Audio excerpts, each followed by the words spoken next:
Salut à toi, j'espère que tu vas bien. Aujourd'hui, nous allons parler de la liberté financière dans un contexte chrétien. Parce que vois-tu, quand tu parles de liberté financière, les chrétiens radicaux te rabâchent directement. Ah ben tiens frère, ça c'est le diable. Et si on regardait un peu de près ce que dit la Bible à ce sujet? Dieu veut que nous soyons libres, même dans notre relation à l'argent. Non pas pour devenir esclaves de la richesse, mais pour vivre selon ses principes de gestion, de générosité et de foi. Dieu est la source de toute provision. Ça, c'est pas discutable. Alors, tout commence par une vérité simple. Dieu est notre source. Si nous nous penchons un peu dans le livre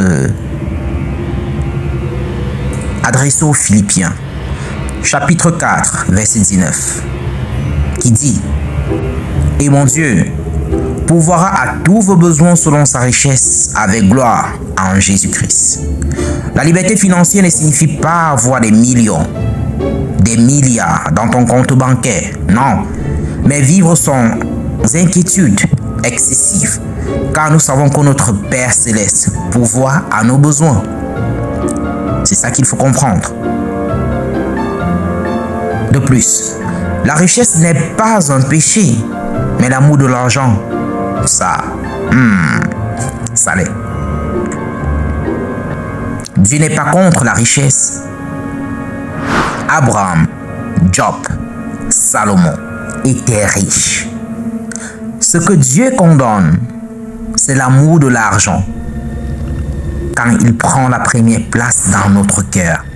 1 Timothée chapitre 6 verset 10 déclare: « Car l'amour de l'argent est une racine de tous les maux. » Cela dit, quand notre vie est dirigée par le désir de posséder plus, nous devenons esclaves. Mais quand nous mettons Dieu en premier, nous restons maîtres de nos finances, non leurs serviteurs. C'est vrai que dans le monde, on dit l'argent est un bon maître, mais un mauvais serviteur.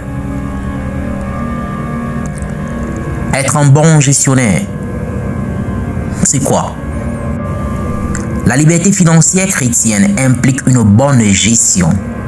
Dieu nous confie des ressources. Il attend de nous que nous les administrions avec sagesse, foi et discipline. Luc 16, 10 à 11. Celui qui est fidèle dans les moindres choses l'est aussi dans les grandes.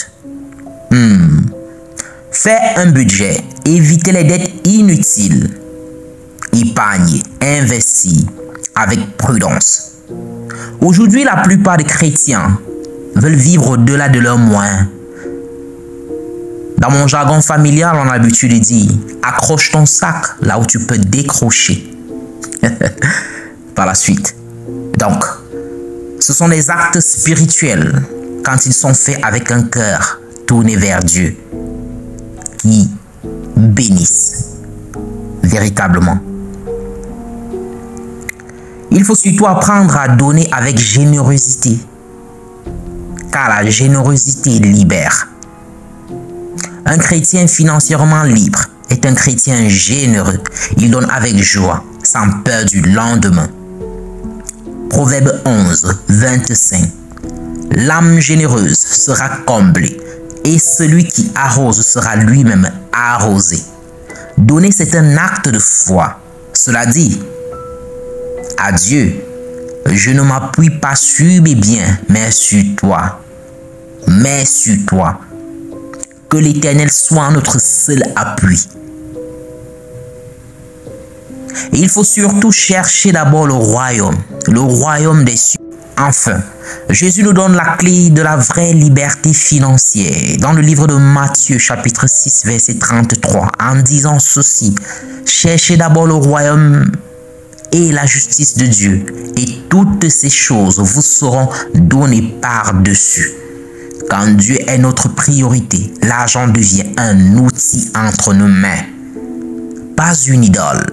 C'est là que commence la vraie liberté. Alors, frères et sœurs, la liberté financière chrétienne, ce n'est pas l'abondance matérielle, c'est la paix intérieure, la confiance en Dieu et la capacité de bénir les autres.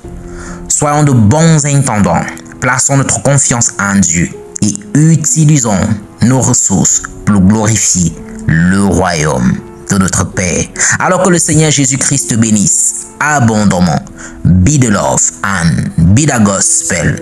Si tu es nouveau, si c'est ta première fois de passer par ici, ce qu'on fait, on essaye de partager l'amour. Car, comme on le dit ici, on se soigne par des partages d'amour. Donc, dépose ton sac, abonne-toi, mets un like et partage surtout pour bénir un frère et pour faire grandir cette magnifique communauté. À la prochaine.